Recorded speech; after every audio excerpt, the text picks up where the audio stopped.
తెలంగాణ రాష్ట్ర ప్రభుత్వం పేద ప్రజలకు మరో శుభవార్త చెప్పింది.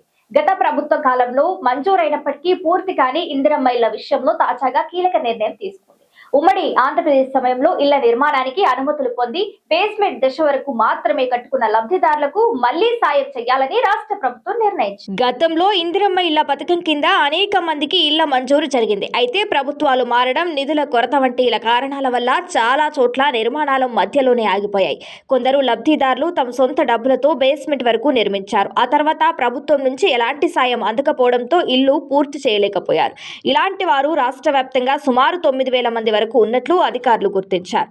ఈ పరిస్థితిని గమనించిన తెలంగాణ ప్రభుత్వం తాజాగా కీలక నిర్ణయం తీసుకుంది. బేస్మెంట్ నిర్మాణానికి ఇప్పటికే ఖర్చైన 1 లక్షను మినహాయించి మిగిలిన నిర్మాణం పూర్తి చేయడానికి అవసరమైన మొత్తాన్ని ప్రభుత్వం అందించనుంది. ఒక్కో లబ్ధిదారుడికి గరిష్టంగా 4 లక్షల వరకు ఆర్థిక సహాయం ఇవ్వాలని నిర్ణయించింది. ఈ నిధులతో ఇళ్ల నిర్మాణం పూర్తి చేసుకునే అవకాశం లబ్ధిదారులకు కలగనుంది. ప్రభుత్వ నిర్ణయంతో ఎన్నాళ్లుగానో అర్ధాంతరంగా నిలిచిపోయిన ఇళ్ల నిర్మాణాలు మళ్లీ ముందుకు కదలనున్నాయి. సొంత ఇల్లు అనే కల నెరవేరక ఇబ్బందులు పడుతున్న పేద కుటుంబాలకు ఇది పెద్ద ఊటగా మారింది. ముఖ్యంగా అద్దె ఇళ్లలో నివసిస్తున్న వారు, ఇల్లు లేక ఆర్థిక ఇబ్బందులు ఎదుర్కొంటున్న వారు ఈ నిర్ణయంతో లాభపడనున్నారు.